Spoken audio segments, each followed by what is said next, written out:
Playing a sport takes mental and physical preparation.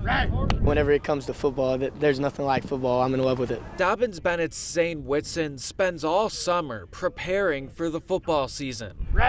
Whenever you have teammates that have bought in and understand what you're striving for and that they're striving for the same thing, it makes everybody look good, not just me. My line does a great job, and when everybody's all together and you're pulling in the same direction, it's sort of unstoppable. Zane played quarterback each of the last 2 years, leading the Indians to 24 wins as a starter. On a normal night without COVID, you walk out and you see 8,000 people in the stands, and you can see your mom sitting up in the top right. You know that you're playing for your city and you're playing for your family and you're playing for your coaches and teammates. It's just a great feeling. Rule number 1 is don't put the ball in harm. Rule number 2 is don't put the team in harm.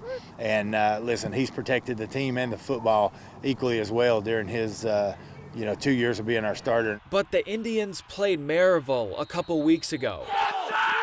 That loss ended their season. Most players might take time to rest, unwind from the season, but not Zane. Let's go! He gets months to prepare for the football season, just hours for the basketball season. Yep, that's it. I had practice Monday and I had a game Tuesday, so 2 days of practice and then a game, and it all happens quick, but you just got to move on sport to sport and be ready. Zane's a special player, and there's not many guys that can take no days off after a football season and come in and give you what he gives us.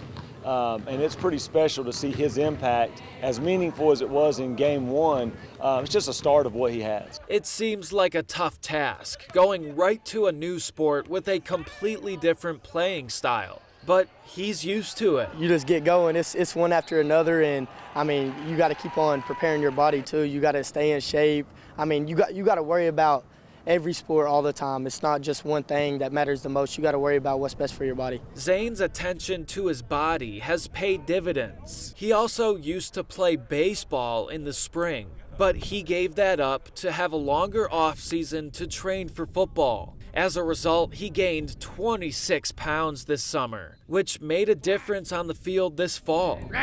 It really gave me the ability to run the ball better this year and the coach to really open up the playbook, because I feel like I've gained more speed. I went from running a 4.8 to a 4.7, and I was able to take hits. They're not worried about, oh, he's going to get hurt because he's running this. And that weight will certainly help here in the basketball season. I think it's really going to help me down low, because last year, as tall as I am, I'm still a little bit undersized, weight-wise. But this year I think it's different because I can get in there and then post. While the physical activity is different, Zane brings the hard work and the leadership to both teams. That's something I always try to do whenever I transition from sports. Football, I have to take on a big old leadership role, and I got to do the same thing with basketball because we only have 2 seniors and we're a little bit young, and if we're not all pulling in the same direction, we're not going to be successful. And no matter the season, Zane welcomes the challenge of being a dual sport athlete. It really didn't affect me. It was a little bit different on my body, but it didn't affect me mentally, just because I'm always ready to compete, and that's just the type of person I am. I love sports, and I just drive for competitiveness and to win. In Kingsport, Michael Epps, News Channel 11 Sports.